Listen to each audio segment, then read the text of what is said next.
Grandi Langhe is born more than 10 years ago, and the idea was from the Consorzio Barolo and Barbaresco, Alba Langhe and Dogliani, with the Consorzio del Roero.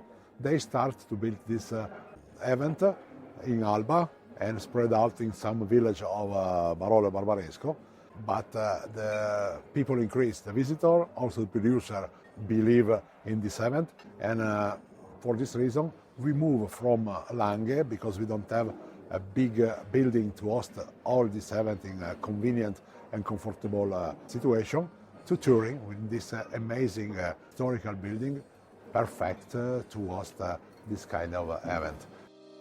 As the official media partner, the Italian Wine Podcast is excited to present exclusive coverage from Grandi Langhe 2025.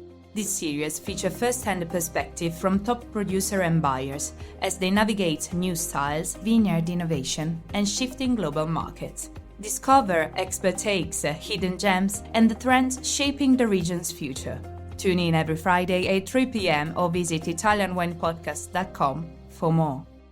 Hello, welcome back. My name's Stevie Kim, and this is the Italian Wine Podcast on the road edition. And we're in Piedmont, in Turin, for Grandi Langhe 2025 edition. Sitting next to me is Sergio Germano, who's also the president of the Consortium of Barolo and Barbaresco.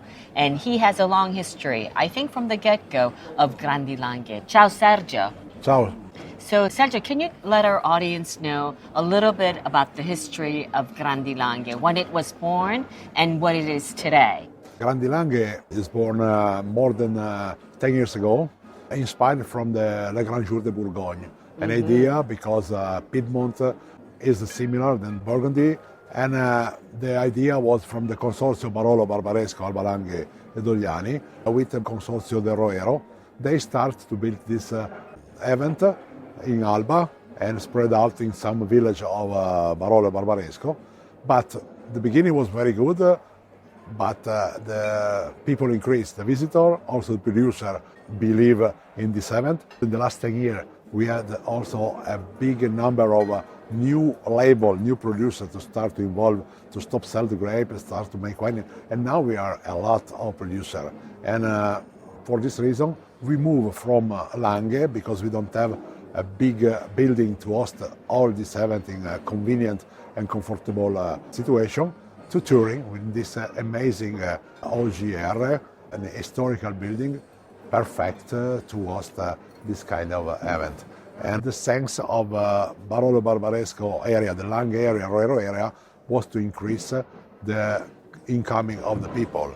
The starting was Piedmont is a customer, after part of Italy. The last year we had a lot of Italy, start to come some trader from the rest of the world. And we decided this year to increase the format of this event. So, Sergio, give me some numbers. Like, for example, today we have 500 producers, which is huge. It's a big number. But what about in the beginning? It was just Barolo, the Consortium, and Roero. The beginning of this event is born from Barolo, Barbaresco, Roero. It was less than 100 producers. And last year was 300 producers. But the same place. Here in the same place was almost more than 60, doesn't have a space to come. The idea, with the new management of Consorzio, we decide I need to have every producer associated to Consorzio to like to participate. I would like to have a space for them. And for this reason, we rent a bigger part of OGR, and the space now is adaptable for 500 producers, and we are almost 400 from Langhe and Roero. And this year is the big news, is the open to the rest of Piedmont, with the appellation of the rest of Piedmont. In total is 60 appellation, with a little bit more than 100 16, producers. 16, yes, sorry. Okay. So what is the... No, 60. 60? 60. Ah, okay. Yeah, because in Piedmont we have 59, almost 60 appellation in Piedmont in total. How many consortiums? Is 14 consortiums. Oh, yes. I was thinking more of the consortiums. But so what is the main difference besides the size of the event? From last year to this year, for example. But I think that we don't need to change it totally, but we like to increase, to improve the appeal for the visitor because it's dedicated only for trade. And we had almost more than 3,000 visitors last year with 70, 80 foreigner people. This year we have 250 foreigner trader and with more than 4,500 people registered for this event. And the new is also to have a space dedicated for journalists, to have a space more relaxed, more comfortable, to taste the wine more relaxed.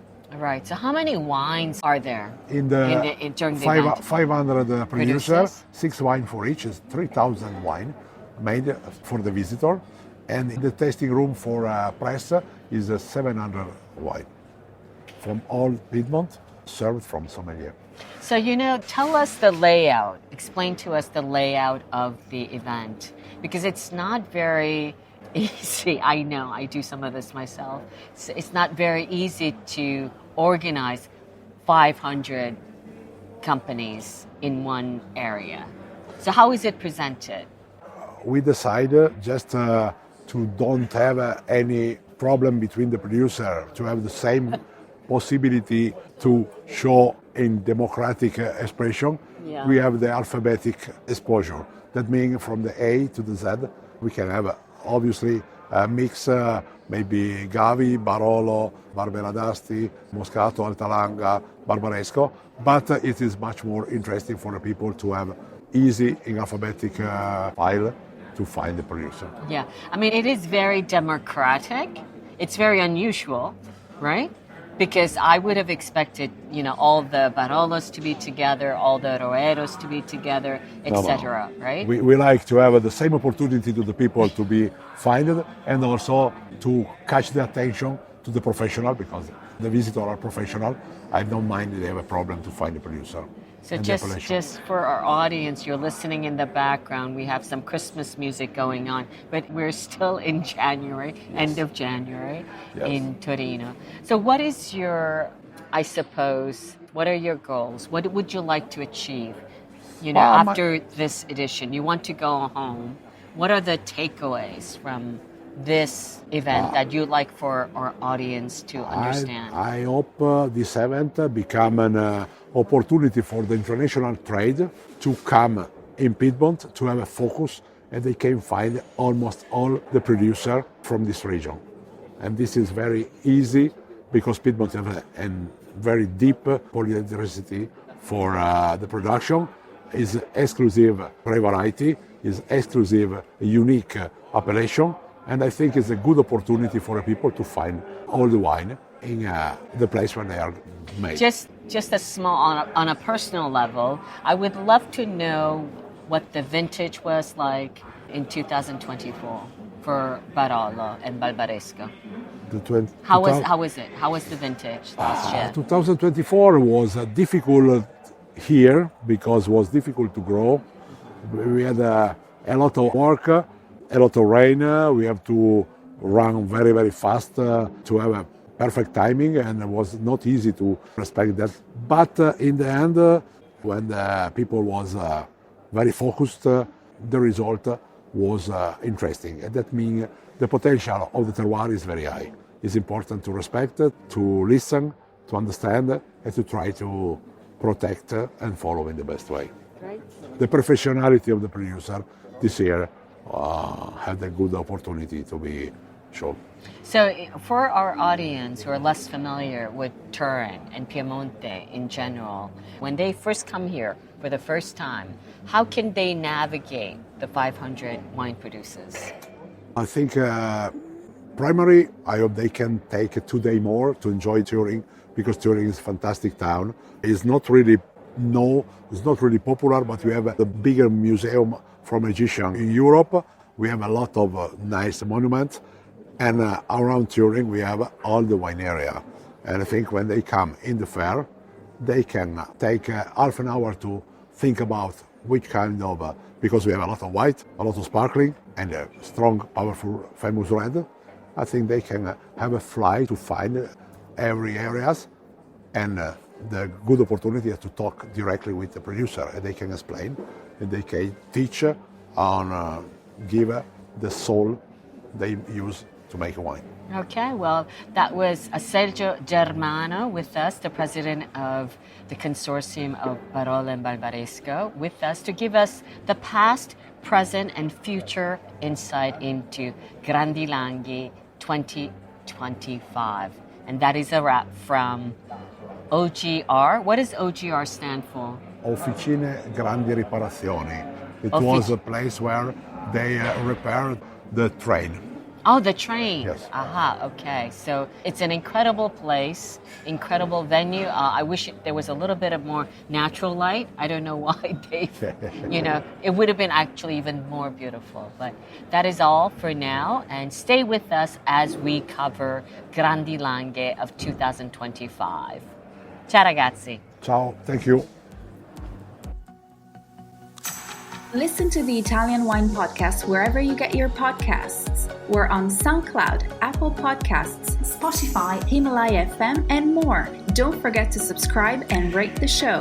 If you enjoy listening, please consider donating through ItalianWinePodcast.com. Any amount helps cover equipment, production, and publication costs. Until next time, cin cin.